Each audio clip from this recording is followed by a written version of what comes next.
Meditations for every day in the year by Bishop Richard Challoner. August 8th.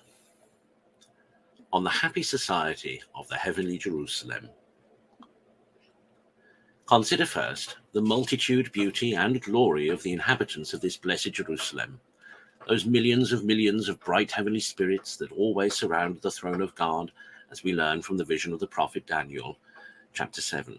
Thousands of thousands minister to him, and 10,000 times 100,000 stand before him. That immense number of cherubim and seraphim, all on fire with divine love, that infinite multitude of saints and martyrs and other servants of God of both sexes, gathered out of all nations, tribes, and tongues, and above them all the Blessed Virgin Mother of God, the Queen of saints and angels. The number of these heavenly citizens is innumerable. They are all ever beautiful and ever young.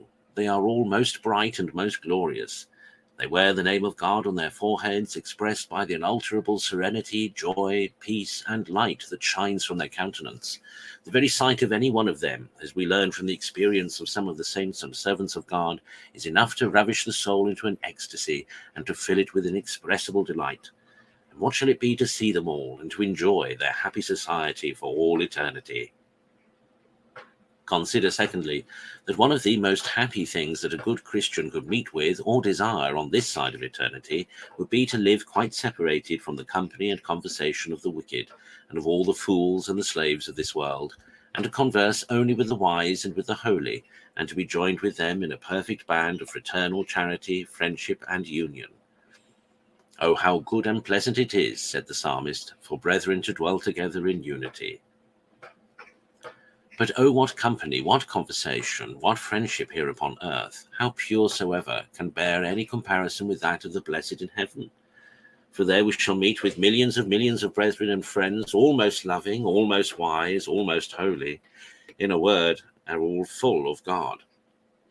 Their communications one with another are most pure, their conversation most sublime and heavenly. The praises of God and his eternal truths are their personal theme, perpetual theme. Harmonious hymns of divine love are their constant entertainment. Consider, thirdly, more in particular, the inexpressible charity and love which the blessed have one for another, which is so great that they all have but one heart and one soul. This makes them take such an inconceivable delight in each other's happiness, through the love they bear each other, as to look upon the happiness of their brethren as their own, and to rejoice in it as if it were their own. So that by means of this, their heavenly charity, the joy and satisfaction of every individual is multiplied to as manifold a degree as there are angels and blessed souls in heaven. Oh, how lovely is this heavenly friendship! Oh, let us aspire after this happy society. Let us aim, as much as human weakness will permit, at an imitation of this blessed charity. By rejoicing at every real good we discover in our neighbours, as if it were our own, and by inviting all we can to join with us here in the love and praises of God and in the practice of all other virtues, that so both we and they may hereafter be happily united together, associated for eternity, in singing to our Lord the immortal songs of Zion. Conclude.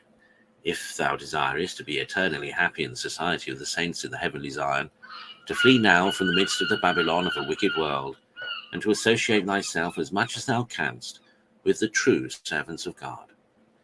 There is nothing will be of more service to thy soul during thy mortal pilgrimage.